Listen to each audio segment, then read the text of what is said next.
Hello aspirant, welcome to Bengali knowledge academy. তো আজকে আমি তোমাদের জন্য 1 ডজন এমসিকিউ এনেছি। প্রত্যেকটা এমসিকিউ ইম্পর্টেন্ট।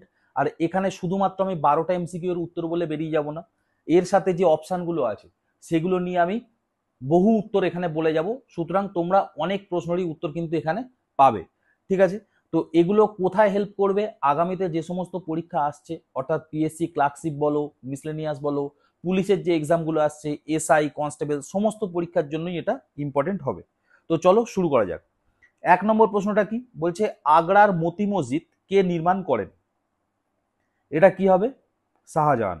ঠিক আছে, তো এখানে বাকি অপশনগুলো দেখো। জাহাঙ্গীর, দেখো মতি মসজিদ এরা তিনজনেই তৈরি করেছিল। ঠিক আছে, জাহাঙ্গীর, শাহজাহান ও ঔরঙ্গজেব, কিন্তু জায়গাগুলো আলাদা ছিল। জাহাঙ্গীর করেছিল লাহোরে, শাহজাহান আগ্রা, যেটা প্রশ্নটা জিজ্ঞাসা করেছে, আর ঔরঙ্গজেব কোথায় করেছিল? দিল্লিতে। ঠিক আছে, তো এইভাবে একটু মনে রাখবে। ঠিক আছে, শাহজাহান আগ্রা এটা তোমরা এমনি মনে থাকবে, তার কারণটা কি? এখানে তাজমহলও আছে।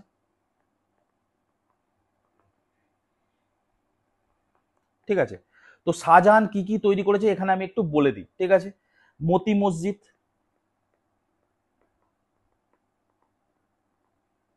এটা তো এখানে প্রশ্নই আছে। লাল কেল্লা, জামা মসজিদ, তাজমহল তো তোমরা সবাই জানো, দেওয়ান ই আম,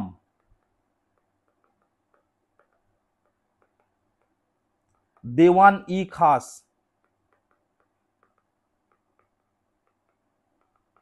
শীষমহল,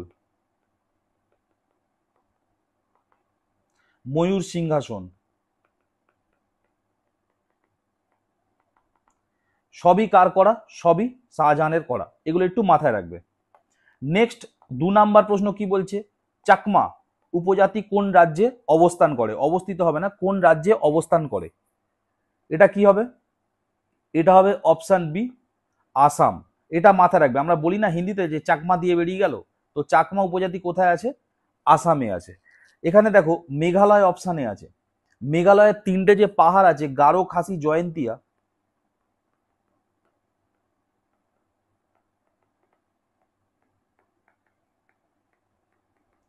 এই 3টে পাহাড়ের নামেও কিন্তু 3টে উপজাতি এখানে বসবাস করে।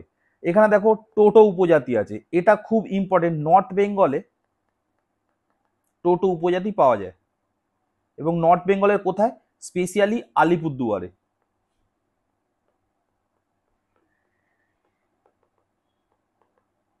এটা কিন্তু পরীক্ষাতেও একবার এসেছিল এবং খুব ইম্পর্টেন্ট প্রশ্ন। আচ্ছা, আলিপুরদুয়ার বললাম যেখানে, তোমরা প্রশ্নে মানে আমাকে কমেন্ট বক্সে উত্তর দেবে যে আলিপুরদুয়ার এটা হচ্ছে কত সালে আলিপুরদুয়ার তৈরি হয়। ঠিক আছে, নেক্সট 3 নাম্বার প্রশ্ন কি বলছে? বিশ্ব জল দিবস কত তারিখ পালন করা হয়? এটা কি হবে? অপশান এ, 22শে মার্চ। ঠিক আছে, 22 নিয়ে অনেক কটা ডেট আছে। ঠিক আছে, দেখো 22শে মার্চ, এপ্রিল, মে, তারপর জুনটা বাদ দাও, জুলাই। সব কটাতেই কিছু না কিছু একটা ইম্পর্টেন্ট জিনিস আছে। ঠিক আছে, 22শে মার্চ, এপ্রিল, মে, জুন বাদ জুলাই। কি কি? 22শে মার্চ জল দিবস। ঠিক আছে, 22শে এপ্রিল কি? বসুন্ধরা দিবস।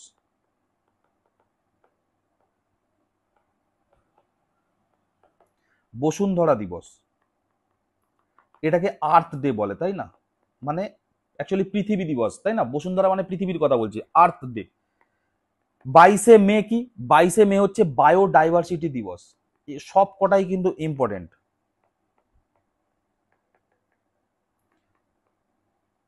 ঠিক আছে, আর 22শে জুলাই কি? 22শে জুলাই হচ্ছে আমাদের জাতীয় যে পতাকা, তার জন্মদিন।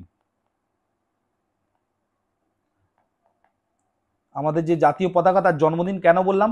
কনস্টিটিউয়েন্ট অ্যাসেম্বলি থেকে, যে কনস্টিটিউয়েন্ট অ্যাসেম্বলি যে গঠন হয়েছিল, গণপরিষদ, এই গণপরিষদ এই 22শে জুলাই কি করেছিল? জাতীয় পতাকাকে অ্যাকসেপ্ট করেছিল, 22শে জুলাই 1947 সাল।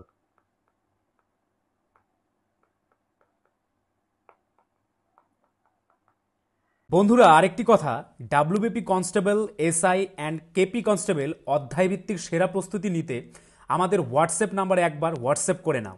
গণিত, ইংরেজি, জিকে, রিজনিং প্রত্যেকটা বিষয়ে একদম অধ্যায় ধরে ধরে বেসিক লেভেল থেকে একদম প্রথম থেকে ক্লাস করানো হবে। মাসিক কোনো বেতন নেই, পরীক্ষা পর্যন্ত সেরা গাইডেন্স পাবে নতুন সিলেবাস অনুযায়ী। Live class, recorded class plus PDF all পাবে। একবার পেমেন্ট করলেই যতদিন না চাকরি পাচ্ছ ক্লাস করতে পারবে। One time payment. 5জন আলাদা আলাদা টিচার্সের মাধ্যমে তোমাদের প্রত্যেকটি সাবজেক্ট ধরে ধরে অঙ্ক একদম যারা কিছুই বুঝতে পারো না তাদের জন্য জলের মতো সহজ করে বুঝিয়ে দেওয়া হবে। আমাদের কলকাতা পুলিশের এসআইতে আমরা 95% হুবহু প্রশ্ন কমন দিয়েছি প্রমাণসহ। সেই কমনের প্রমাণ পেতে তোমরা জয়েন করে নাও আমাদের টেলিগ্রাম চ্যানেলে বেঙ্গলি নলেজ একাডেমিতে, লিঙ্ক ইন ডেসক্রিপশন। এটি আমাদের 7 নম্বর ব্যাচ। প্রথম 100 জন 30% ডিসকাউন্ট পাবে। প্রথম 100 জন 30% ডিসকাউন্ট পাবে। তাই ভাই, তোমার যদি একটি সিট এনি হাউ চাই, যেহেতু পশ্চিমবঙ্গ পুলিশ এবং কলকাতা পুলিশ দুটো ভ্যাকেন্সি বেরিয়েছে, তাই একটিতে না একটিতে কিন্তু তোমার হবেই এবার। যদি আমাদের কাছে প্রস্তুতি নাও, 95% হুবহু কমন দেওয়ার দায়িত্ব আমাদের। তোমরা শুধু পড়াশোনা করবে। তো প্রস্তুতি নিতে হলে কিন্তু স্ক্রিনে দেওয়া নাম্বারে একবার অবশ্যই হোয়াটসঅ্যাপ করে নাও। একদম বেসিক থেকে ধরে ধরে প্রথম থেকে সমস্ত ক্লাস করানো হবে। নেক্সট 4 নম্বর প্রশ্ন কি বলছে, এদের মধ্যে কে মতি মসজিদ নির্মাণ করেন? Option A Jahangir, option B Shahjahan, option C Aurangzeb, option D উপরের সবগুলো প্রথমেই হয়ে গেছে, তাহলে এখানে অপশান ডি হবে, তাই না? এটা রিপিট হয়ে গেছে প্রশ্নটা। নেক্সট 5 নম্বর প্রশ্ন কি বলছে, নোভাক জোকোভিক কোন দেশের বাসিন্দা? তোমরা জানো বিখ্যাত লং টেনিস প্লেয়ার, তাই না? ইনি হচ্ছে কোন দেশের বাসিন্দা? এটা কি হবে? Option C Serbia. সার্বিয়ার বাসিন্দাকে নোভাক জোকোভিক। এই জিনিসগুলো কিন্তু খুব ইম্পর্টেন্ট, ঠিক আছে? এই যে ওপেন খেলাগুলো হয় না, 4টে open, Australia open, French open, তারপর উইম্বলটন আর ইউএস ওপেন, তাই না? প্রত্যেকটা ইম্পর্টেন্ট। আমি আসছি কি বলছি দেখো, এখানে সুইজারল্যান্ড আছে। সুইজারল্যান্ডে তোমরা জানো যে রজার ফেডারার আছে, বিখ্যাত প্লেয়ার, তার বাড়ি কিন্তু সুইজারল্যান্ডে, ঠিক আছে? নেক্সট দেখো স্পেন, স্পেনের নাদাল, তাই না? যে নাদাল বলে যে প্লেয়ারটা আছে, যাকে ক্লে কোর্টের রাজা বলা হয়, সেই নাদাল কিন্তু স্পেনের লোক, ঠিক আছে? তারপর দেখো বেলারুস, বেলারুসে কি আছে? আরিয়ানা সাবলেঙ্কা, আরিয়ানা সাবলেঙ্কা, ইনি হচ্ছে নতুন উঠছে, ঠিক আছে?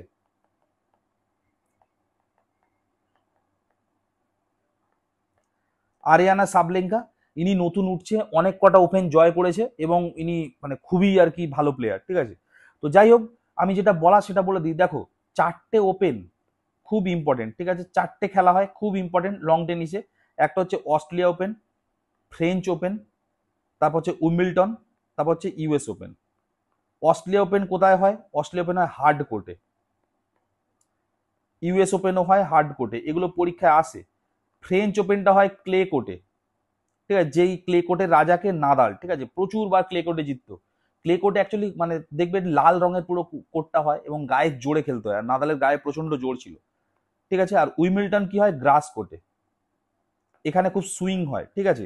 প্রচন্ড সুইং হয় যেহেতু গ্রাস কোর্ট। আর এখানে সব থেকে ভালো খেলতো কে? এই রজার ফেডারার, এরা খুব ভালো খেলতো, টেকনিকে খেলতে হয়। চলো নেক্সট 6 নাম্বার প্রশ্ন কি বলছে, নীল দর্পণ নাটকের ইংরাজি অনুবাদ কে করে? আমরা সবাই জানি নীল দর্পণ নাটকটা লিখেছিল কে? দীনবন্ধু মিত্র, কিন্তু তার ইংরাজি অনুবাদ কে করেছিল? মাইকেল মধুসূদন দত্ত, অর্থাৎ অপশন বি, ঠিক আছে? এবার ইংরাজি অনুবাদ করতেই কি হয়েছিল, ইংরেজদের চোখে সেটা পড়ে এবং চোখে পড়তে কিন্তু মানে ইংরেজরা কিন্তু ধরপাকড় শুরু করে দিয়েছিল। তা মাইকেল মধুসূদন দত্তের যে পুরো অপরাধ, সেটা নিজের কাঁধে তুলে নিয়েছিল কে? Reverend James long. এটা একটু ভুল হয়ে গেছে, রেভারেন্ট জেমস লং, ঠিক আছে? যাই হোক, তো রেভারেন্ট জেমস লং নিজের অপরাধ নিয়ে নেয় এবং ওনার পুরো জেল হতে পারতো যদি না হুতুম প্যাঁচা অর্থাৎ কালীপ্রসন্ন সিংহ সেই ফাইনটা ভরে দিত, ঠিক আছে? ইনি কি করেছিল, যে ফাইনটা ভরে দিয়েছিল। এনার ছদ্মনাম হচ্ছে হুতুম প্যাঁচা। এই মিসলিনিয়াস পরীক্ষা এগুলো খুব আসে, ঠিক আছে? কালীপ্রসন্ন সিংহর ছদ্মনাম কি? হুতুম প্যাঁচা, বোঝা গেল? এবার নীল বিদ্রোহ যখন, নীল দর্পণ যখন এলো, এটা কি নিয়ে লেখা? নীল চাষিদের দুর্দশা নিয়ে লেখা, তাই না? তো নীল বিদ্রোহ কত সালে হয়েছিল?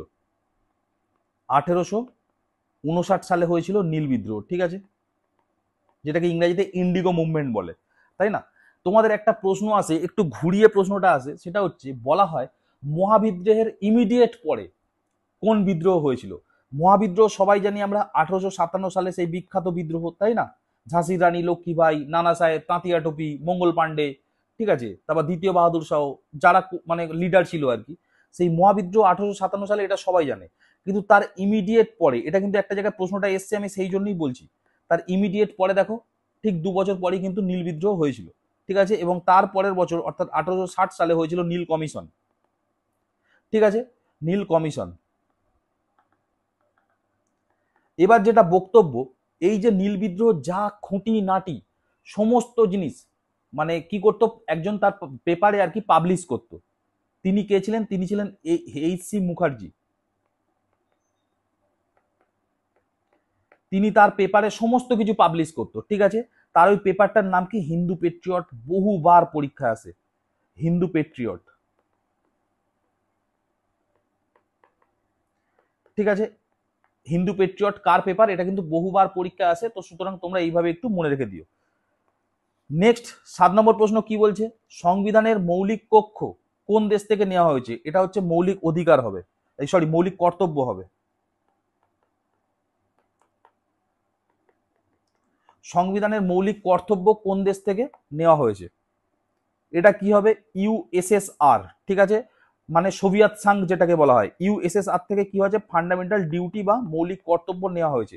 এই ইউএসএসআর ভেঙে গিয়ে পরবর্তীকালে রাশিয়া হয়েছে, বুঝতে পারলে? এই যে এখন ইউক্রেন দেখতে পাচ্ছ, ঠিক আছে, বা উপরে আমাদের যে কাজাকিস্তান দেখতে পাচ্ছ, এইগুলো সমস্ত কিন্তু একটা টাইমে রাশিয়ার অন্তর্গত ছিল, তখন তার নাম ছিল ইউএসএসআর। এমনি রাশিয়া দেশটা অত বড়, তার সাথে এই দেশগুলো তার অন্তর্গত ছিল, মানে বুঝতে পারছো কত বড় দেশ ছিল রাশিয়া।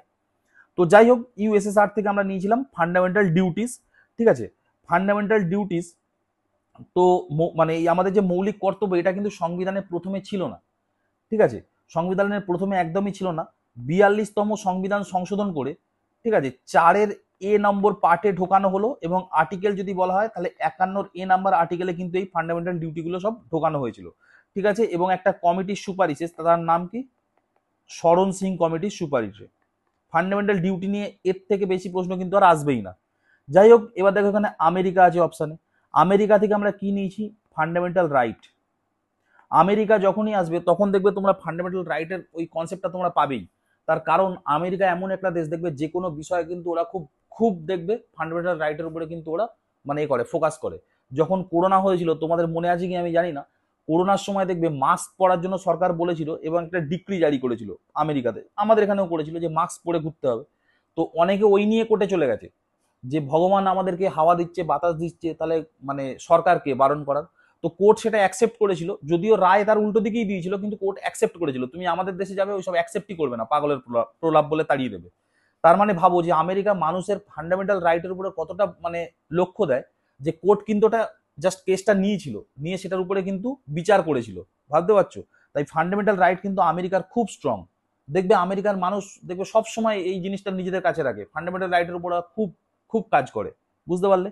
শুধুমাত্র ফান্ডামেন্টাল রাইট নয়, যে আমাদের ভাইস প্রেসিডেন্ট যে কনসেপ্টটা, সেটাও কোথা থেকে নেওয়া? আমেরিকা থেকে নেওয়া। এখানে দেখা হচ্ছে জার্মানি। জার্মানি থেকে কি নেওয়া হয়েছিল? জার্মানি থেকে জরুরি অবস্থা বা এমার্জেন্সি,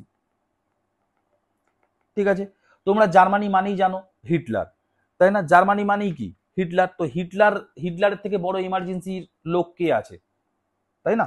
তো যাই হোক, এমার্জেন্সি আমাদের কত নাম্বার পার্টে আছে? সংবিধানের 18 নাম্বার পার্টে আছে, এবং 3টে এমার্জেন্সি আছে আমাদের, 352তম আর্টিকেল, 356তম আর্টিকেল এবং 360তম আর্টিকেল। এটা হচ্ছে ন্যাশনাল এমার্জেন্সি, এটা হচ্ছে স্টেট এমার্জেন্সি, আর এটা হচ্ছে কি? ফিনান্স এমার্জেন্সি, ঠিক আছে। এই ফিনান্স এমার্জেন্সি এখনো পর্যন্ত ভারতবর্ষে একবারও ডাকতে হয়নি। এরপরে কি হচ্ছে? আয়ারল্যান্ড। আয়ারল্যান্ড থেকে কি নেওয়া হয়েছিল? ডিপিএসপি, যেটাকে কি বলা হয়? Directive principle of state policy, ঠিক আছে, directive principle of state policy. এইটা হচ্ছে ডিপিএসপি, যেটা আয়ারল্যান্ড থেকে নেওয়া হয়েছে। নেক্সট 8 নম্বর প্রশ্ন কি বলছে? অলবিরুনি কার সময় ভারতে আসেন? অলবিরুনি কার সময় ভারতে আসেন? এটা কি হবে?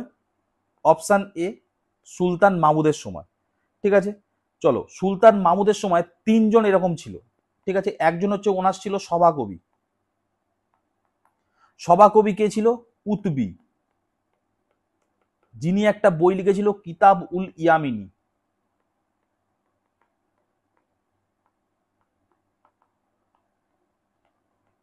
ঠিক আছে, এবং তার সমসাময়িক একজন ছিল কন্টেম্পোরারি। ঠিক আছে, সমসাময়িক বিখ্যাত একজন ছিল, তার নাম কি ছিল? ফিরদৌসি। ফিরদৌসি, ঠিক আছে, ইনি লিখেছিলেন শাহনামা। আর কি এনার সাথে এসছিল কে? অলবিরুনি। এনার সাথেই এসছিল, ঠিক আছে, আরবের ওই সাইড থেকে এনার সাথেই এসছিল অলবিরুনি। ঠিক আছে, এবং এনার লেখা বিখ্যাত বই কি অলবিরুনির লেখা? সেটা হচ্ছে কিতাব উল হিন্দ।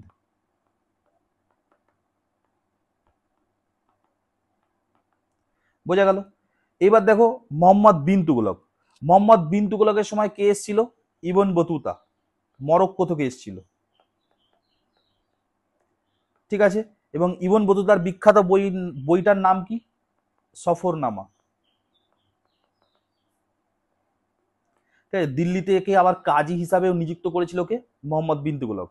দেখো এখানে দেবরায় আছে। দেবরায়ের সময় কে এসছিল? নিকোলাস কন্টি।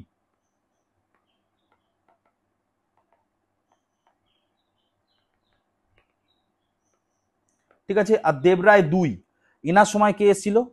আব্দুল রাজ্জাক।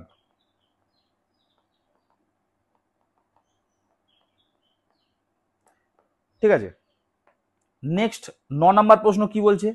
ঘরে বাইরে উপন্যাসে রবীন্দ্রনাথ কোন আন্দোলনের সমালোচনা করেছিল? এটা কি হবে? এটা হবে অপশন বি, স্বদেশী ও বয়কট। ঠিক আছে, স্পেশালি বয়কটটা। একটা জিনিস দেখবে তোমরা, ঘরে বাইরে বলে একটা সিনেমাও আছে, সৌমিত্র চট্টোপাধ্যায় ও সাথী লেখা বলে যিনি ছিলেন আর কি, মারা গেছেন দুজনই। তো ওনারা ওই ঘরে বাইরে সিনেমাটা করেছিল। সেখানে কি হচ্ছে, এই যে বয়কট হচ্ছিল না, বিভিন্নভাবে বয়কট হচ্ছিল, তখন তাতে কি হচ্ছিল, অনেক ঠিকঠাক মানুষ, সুস্থ মানুষও তার মানে অত্যাচারের শিকার হচ্ছিল। ঠিক আছে, তো অত্যাচার তো নয়, সেই সময় দেশীয় মানুষ কি করছিল, মানে বয়কট মানে বিদেশি জিনিস বয়কট করা, যাতে ইংরেজরা চাপে পড়ে। এবার তার জন্য কি হচ্ছে, কিছু দেশি মানুষও কিন্তু সেইটার প্রভাবে মানে কোপে পড়ে যাচ্ছিল। যার জন্য কি হচ্ছে, যার জন্য কিন্তু অনেক মানুষ আর কি এইটার বিরোধিতা করছিল দেশি হয়েও। তো ওই নিয়েই রবীন্দ্রনাথ লিখেছিল হচ্ছে ঘরে বাইরে। বুঝতে পারলে? রবীন্দ্রনাথের আরেকটা বিখ্যাত মানে এরকম আছে, সেটা হচ্ছে গোরা। গোরা বলে একটা উপন্যাস, সেটাও কিন্তু পরীক্ষা আসে, যেহেতু এগুলো স্বাধীনতার ওই প্রেক্ষাপটে লেখা। ঠিক আছে, তাই জন্য এগুলো কিন্তু পরীক্ষা আসে। ঠিক আছে, নেক্সট দেখো এখানে আছে বঙ্গভঙ্গ বিরোধী। বঙ্গভঙ্গ আন্দোলন কত সালে হয়? 1905 সালে। কে করেছিল? কার্জন। ঠিক আছে, এরপরে দেখো আছে এখানে অসহযোগ আন্দোলন। অসহযোগ আন্দোলন কত সালে হয়? 1920 সালে। ঠিক আছে, অসহযোগ আন্দোলন যখন হয়েছিল, তখন যে অধিবেশনটা হয়েছিল, সেই অধিবেশনটা কোথায় হয়েছিল? কলকাতা অধিবেশনে। কংগ্রেসের যে অধিবেশনটা হয়েছিল সেটা কোথায়? সেটা আমাদের কলকাতায়। ঠিক আছে, এটা একটা স্পেশাল অধিবেশন হয়েছিল, এবং এর প্রেসিডেন্ট কে ছিল?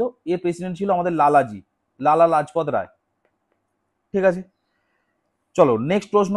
10 নম্বর প্রশ্ন কি বলছে? বলছে কোনটি রবি শস্য নয়? রবি শস্য মানে কি? রবি শস্য মানে শীতকালের ফসল। শীতকালের ফসল কি কি ছিল? গম, বার্লি, সর্ষে, যব, আলু, এগুলো সব শীতকালের শস্য, তাই না? তাহলে 9 কে? পাট। ঠিক আছে, পাট শীতকালের শস্য নয়। পাট হচ্ছে স্পেশালি বর্ষাকালের মানে ফসল, তাই না? ফসল ঠিক নয়, বর্ষাকালের উৎপাদন হয়, কেননা পাটে প্রচুর জল লাগে। বুঝতে পারলে? তাই জন্য এটা খারিফ। পাট হচ্ছে খারিফ। বোঝা গেল?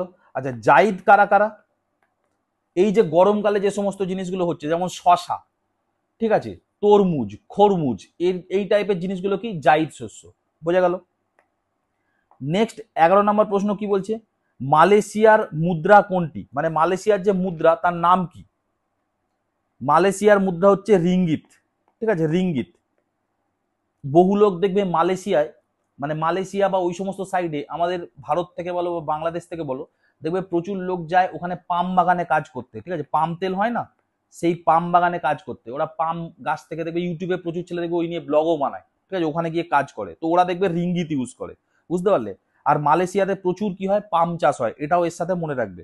ঠিক আছে, পাম চাষ হয়, ওই পাম যে ফল সেখান থেকে আর কি হয়? তেল হয়। ইউটিউবে তুমি লিখবে, ঠিক আছে, পাম ফল কাটিং ফাটিং দেখবে, ওই সমস্ত জিনিস দেখতে পাবে, দেখতে ভালোও লাগে। যাই হোক, এখানে দেখো ভাট। ভাট কাদের মুদ্রা? সেটা হচ্ছে থাইল্যান্ড। ভাট হচ্ছে থাইল্যান্ডের মুদ্রা। ঠিক আছে, নেক্সট দেখো ডং, এটা কোথায়? এটা হচ্ছে ভিয়েতনাম। ভিয়েতনাম, তাই না? সেই ভিয়েতনাম, যখন ভিয়েতনামে আমেরিকা আর কি মানে যুদ্ধ করছিল, ভিয়েতনামকে যখন বারবার অ্যাটাক করছিল, তখন আমাদের কলকাতা থেকে যে স্লোগান উঠেছিল যে তোমার নাম আমার নাম ভিয়েতনাম ভিয়েতনাম, তাই না? সেই ভিয়েতনাম এই দেশ। নেক্সট কি আছে এখানে দেখো অপশানে? কিয়াত। কিয়াত, KYAT, এটা কাদের? এটা হচ্ছে মায়ানমারের, আমাদের প্রতিবেশী দেশ মায়ানমার, ওদের যে মুদ্রা তার নাম হচ্ছে কিয়াত। নেক্সট 12 নম্বর ও আজকে লাস্ট প্রশ্ন কি বলছে, পৃথিবীর সব থেকে বেশি বৃষ্টিপাত কোথায় হয়? এটা কোথায় হয়? Option B, Mawsynram. ঠিক আছে, কত বৃষ্টি হয়? 1392 সেমি বছরে। ভাবতে পারছো, প্রচুর বৃষ্টিপাত হয় এখানে, প্রচুর। আচ্ছা, এখানে বৃষ্টিপাত হওয়ার একটা কারণ আছে, সেই কারণটা কি? সেই কারণটা হচ্ছে, এই ধরো ভারতবর্ষ, এখানটায় তো মেঘালয়। এইবার তোমরা সবাই জানো যে মেঘালয়, আমি এটাকে জুম করে বাইরে আনছি, আমাদের কি হয়, দক্ষিণ পূর্ব মৌসুমী বায়ু এরকম যাচ্ছে, মৌসুমী বায়ুগুলো এরকম যায় বঙ্গোপসাগর থেকে, এখান থেকে। এবার এখানে 3টে পাহাড় আছে, গারো, খাসি, জয়ন্তিয়া। এই যে মৌসুমী বায়ুগুলো ঢুকছে, ঢোকার পরে কি হচ্ছে, এই এই যে এরিয়ায় ঢুকে গেল এবং এটা কিন্তু বন্ধ হয়ে গেল, ঢুকতে তো পারলো কিন্তু বেরোতে পারে না, এখানটা কি হয়, এখানে রোটেট করে ঘুরতে থাকে, বুঝতে পারলে, মৌসুমী বায়ুগুলো। এবং তার জন্য কি হয়, মৌসুমী বায়ুর ওখানে যত মানে জলীয় বাষ্প আছে সব বৃষ্টিপাত ওখানে ঘটিয়ে দেয়, তাই জন্যই এখানে এত পরিমাণ বৃষ্টি হয়, বুঝতে পারলে? তো যাই হোক, এখানে অপশানগুলো দেখো, বাকি অপশান আছে জয়সালমীর। জয়সালমীর রাজস্থানে আছে, এই যে ভারতবর্ষ তার রাজস্থানের একদম মানে মানে পশ্চিম দিকে আছে জয়সালমীর। এখানে প্রচন্ড গরম পড়ে। ঠিক আছে, ভারতের সব থেকে বেশি হিট হয় কোথায়? ভারতের সব থেকে বেশি হিট হয় কিন্তু জয়সালমীরের ওই দিকটায়, বোঝা গেল? তোমাদের এখানে বিকানির বলে একটা জায়গা আছে, বিকানির হচ্ছে ভারতবর্ষের সব থেকে বেশি গরম স্থান, বুঝতে পারলে? আর জয়সালমীরে হচ্ছে বৃষ্টিপাত সব থেকে কম, বুঝতে পারলে? সব থেকে কম, প্রচন্ড গরম আর বৃষ্টিপাত একদম কম। আর যদি বলে হটেস্ট প্লেস কোনটা, তাহলে হচ্ছে বিকানির, বোঝা গেল? নেক্সট হচ্ছে করমন্ডল উপকূল। করমন্ডল উপকূল কোথায়? হচ্ছে ভারতবর্ষের এই যে তামিলনাড়ু জায়গাটা, ওর যে উপকূল সেটা হচ্ছে করমন্ডল উপকূল। এখানে বছরে 2বার বৃষ্টিপাত হয়। কেন হয়? একবার মৌসুমী বায়ু যখন আসছে তখন, আর মৌসুমী বায়ু যখন ফিরে যাচ্ছে বা প্রত্যাবর্তনকারী মৌসুমী বায়ু, সেখানে বৃষ্টিপাত ঘটিয়ে একবার যায়। ঠিক আছে, আর কি বলছে, পশ্চিম ভারত। পশ্চিম ভারত মানে পাঞ্জাব, তারপর হচ্ছে আমাদের হরিয়ানা, এইসব সাইডের কথা বলছে। এইসব সাইডে কি হয়, এইসব সাইডে শীতকালে বৃষ্টিপাত হয়। কেন হয়? যে তোমরা ম্যাপে দেখবে, ওয়ার্ল্ড ম্যাপে দেখবে যে ভূমধ্য সাগর আছে, সেই ভূমধ্য সাগরের প্রভাবে ওরা শীতকালে কি হয়, ওখানে বৃষ্টিপাত ঘটায়, যেটাকে কি বলে বাংলায় পশ্চিমী ঝঞ্ঝা, আর ইংরাজিতে বললে কি হয়, ওয়েস্টার্ন ডিস্টারবেন্স। তো ঠিক আছে, তো এই ছিল আজকের 12টা প্রশ্ন। আমি চেষ্টা করেছি কি, এই 12টা প্রশ্নর মানে শুধুমাত্র 12টা জাস্ট প্রশ্নের উত্তর না দিয়ে তাদের অপশানগুলো নিয়ে খেলা, যাতে কি হয়, এর মাধ্যমে আমরা জাস্ট 50-60টা ইনফরমেশন আলাদা করে পেয়ে যেতে পারি। তো তোমরা জানাবে তোমাদের কেমন লাগলো, আর এরকম ভিডিও আসতে থাকবে, এরকম ভিডিও আমি সবসময় দেওয়ার চেষ্টা করব। তোমরা মানে যদি এই ভিডিওগুলো তোমাদের কোনো উপকার হবে বা হচ্ছে বলে মনে হয়, তোমরা অবশ্যই চ্যানেলটি সাবস্ক্রাইব করো। দেখা হবে পরের ভিডিও, ততক্ষণ স্টে টিউন অ্যান্ড বাই। বন্ধুরা, আরেকটি কথা, WBP constable, SI and KP constable অধ্যায়ভিত্তিক সেরা প্রস্তুতি নিতে আমাদের হোয়াটসঅ্যাপ নাম্বারে একবার হোয়াটসঅ্যাপ করে নাও। গণিত, ইংরেজি, জিকে, রিজনিং প্রত্যেকটা বিষয়ে একদম অধ্যায় ধরে ধরে বেসিক লেভেল থেকে একদম প্রথম থেকে ক্লাস করানো হবে। মাসিক কোনো বেতন নেই, পরীক্ষা পর্যন্ত সেরা গাইডেন্স পাবে নতুন সিলেবাস অনুযায়ী। Live class, recorded class plus PDF all পাবে। একবার পেমেন্ট করলেই যতদিন না চাকরি পাচ্ছ ক্লাস করতে পারবে। One time payment. 5জন আলাদা আলাদা টিচার্সের মাধ্যমে তোমাদের প্রত্যেকটি সাবজেক্ট ধরে ধরে অঙ্ক একদম যারা কিছুই বুঝতে পারো না তাদের জন্য জলের মতো সহজ করে বুঝিয়ে দেওয়া হবে। আমাদের কলকাতা পুলিশের এসআইতে আমরা 95% হুবহু প্রশ্ন কমন দিয়েছি প্রমাণসহ। সেই কমনের প্রমাণ পেতে তোমরা জয়েন করে নাও আমাদের টেলিগ্রাম চ্যানেলে বেঙ্গলি নলেজ একাডেমিতে, লিঙ্ক ইন ডেসক্রিপশন। এটি আমাদের 7 নম্বর ব্যাচ। প্রথম 100 জন 30% ডিসকাউন্ট পাবে। প্রথম 100 জন 30% ডিসকাউন্ট পাবে। তাই ভাই, তোমার যদি একটি সিট এনি হাউ চাই, যেহেতু পশ্চিমবঙ্গ পুলিশ এবং কলকাতা পুলিশ দুটো ভ্যাকেন্সি বেরিয়েছে, তাই একটিতে না একটিতে কিন্তু তোমার হবেই এবার। যদি আমাদের কাছে প্রস্তুতি নাও, 95% হুবহু কমন দেওয়ার দায়িত্ব আমাদের। তোমরা শুধু পড়াশোনা করবে। তো প্রস্তুতি নিতে হলে কিন্তু স্ক্রিনে দেওয়া নাম্বারে একবার অবশ্যই হোয়াটসঅ্যাপ করে নাও। একদম বেসিক থেকে ধরে ধরে প্রথম থেকে সমস্ত ক্লাস করানো হবে।